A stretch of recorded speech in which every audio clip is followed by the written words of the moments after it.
ఈ దేశం ఈ పవిత్ర ధర్మం ఏమైపోయినా మనకు అక్కర్లా. ఎందుకు వచ్చిందండి? అంతా భాయి భాయి. ఏం భాయి భాయి? నీ తలకాయ. వాడు నీ తలకాయ తీసేస్తుంటే భాయి భాయియా? ఈ భాయి భాయి కబుర్లు చెప్పే 60 ఏళ్ళు ఒక దరిద్ర పార్టీ ఈ దేశాన్ని సర్వనాశనం చేసింది. దానివల్లే కాశీ కానీ అయోధ్య కానీ ఇవన్నీ మనకి దక్కకుండా పోయాయి. ఇప్పుడు కదండి, ఇన్నాళ్ళకి కదా అయోధ్యకు వెళ్ళి మనం సయోధ్యతో బతకగలుగుతున్నాం, కాశీ వెళ్ళి పవిత్రంగా బతకగలుగుతున్నాం, ఈ ప్రాంతాలలో భాగవత సప్తాహాలు దర్జాగా చేసుకోగలుగుతున్నాం. అంటే దానికి గల కారణం ఒక మహాయోగి, ఒక మహానరేంద్రుడు. హిందూ ధర్మం మాకు నిత్యావసర పదార్థం.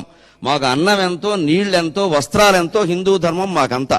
మాకు నువ్వు గ్యాస్ ఇచ్చావా, బియ్యం ఇచ్చావా, ఇది మాకు అనవసరం. మా హిందుత్వాన్ని నిలబెట్టావా లేదా అది అడిగి మేము ఓటు వేస్తామంటే ఏడాదిలోగా ఈ సమస్యకు మొత్తం పరిష్కారం దొరికి తీరుతుంది. ఇక అక్బరుద్దీన్ కాదు కదా, అల్లా కూడా మాట్లాడలేడు, ఇంకా అనుమానమే లేదు. ఇక్కడ మాట్లాడకుండా బతుకుతారు. వారి దేశాల్లో, పాకిస్తాన్లో హిందువులు ఎలా బతుకుతున్నారు, బంగ్లాదేశ్ లో హిందువులు ఎలా బతుకుతున్నారు, లండన్ లో హిందువులు ఎలా బతుకుతున్నారు, అమెరికాలో హిందువులు ఎలా బతుకుతున్నారు, అలాగే బతుకుతారు. అభ్యంతరం ఏమిటండి? ప్రతి దేశానికి ఓ ప్రధాన మతం ఉంది కదా. అందుకని ఈ దేశంలో హిందూ మతం ప్రధాన మతం అని పార్లమెంట్ లో చట్టం చేసి మనం ప్రకటించి అన్ని హిందువుల యొక్క దీనికి ఏ వేదిక మీద ఎవడొచ్చి మాట్లాడినా ఏ మతం గొప్పదో వాదించడానికి కూడా మేము సిద్ధంగా ఉన్నాం. అన్ని మతాలు సమానమనేది మేము అంగీకరించడం అసలు మాకు కుదిరే వ్యవహారం కాదు. ఖచ్చితంగా వైదిక ధర్మమే గొప్పది, హిందూ మతమే గొప్పది, దానికి మించిన మతం లేదు ప్రపంచం మొత్తం మీద. ప్రపంచం మొత్తం మీద ఏ వేదిక మీదైనా ఎవడైనా అంతకంటే గొప్ప మతం ఉందంటే వాదించడానికి సిద్ధంగా ఉన్నాం శాస్త్ర ప్రమాణాలతో.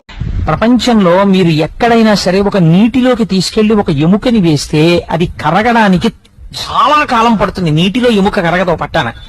మీరు త్రయంబక క్షేత్రం దగ్గర ఉన్నటువంటి గోదావరి దగ్గరికి తీసుకొచ్చి ఒక ఎముకని వేస్తే చాలా తొందరగా ఎముక కరిగిపోతుంది. ఇంత శక్తి ఈ నీటికి ఎక్కడి నుంచి వస్తుందో ఎవరికీ తెలియదండి అని చెప్పాడు. మన దేశం, మన క్షేత్రాలు, మన నదులు అంత గొప్పవి.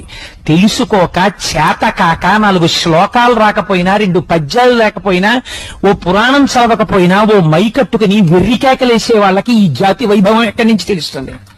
చదివితే తెలుస్తుంది. నీకు రామాయణంలో ఒక శ్లోకం చదవడం వచ్చా? నీకు రామాయణంలో ఒక శ్లోకానికి అర్థం చెప్పడం వచ్చా? నీకు ఓం త్రయంబకం యజామహే సుగంధిం పుష్టివర్ధనం అండం వచ్చా? నీకు చేత కాదు. నువ్వు నా జాతిని, నా మతాన్ని విమర్శించగలిగిన మొనగాడివా? మైక్లో ఎక్కడి నుంచి వచ్చింది నీకు ఈ కలేజా? మన చేతకానితనం. నిష్కారణంగా అబద్ధపు మాటలు పురాణాలు మాట్లాడరు, ఋషులు మాట్లాడరు, వాళ్ళకి అవసరం లేదు. నిరూపింపబడ్డాయి, అనవసరపు విషయాలు ప్రస్తావన చేసిన వాళ్ళు లేరు. రామదాసు గారు విమానంలో వెళ్ళిపోతే భద్రాచల క్షేత్రం వచ్చింది. రమణ మహర్షి ఆత్మజ్యోతి కొన్ని వేల మంది చూస్తుండగా అరుణాచల శిఖరాల్లో కలిసిపోతే అరుణాచల వైభవం కనపడింది.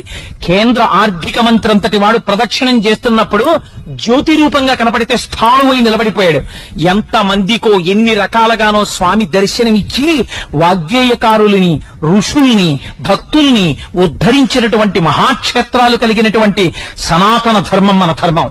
అటువంటి ధర్మంలో పుట్టడం మన అదృష్టం. అటువంటి ధర్మం గురించి చెప్పుకోవడం మన అదృష్టం. అటువంటి బావులలో స్నానం చేయడం మన అదృష్టం. వాటికి పేర్లు తక్కువ చేయడం, వాటి గురించి ఎవరో విమర్శలు చేస్తే మనం వినడం, అంతకన్నా అసహ్యకరమైన విషయం దేశంలో ఇంకోటి లేదు.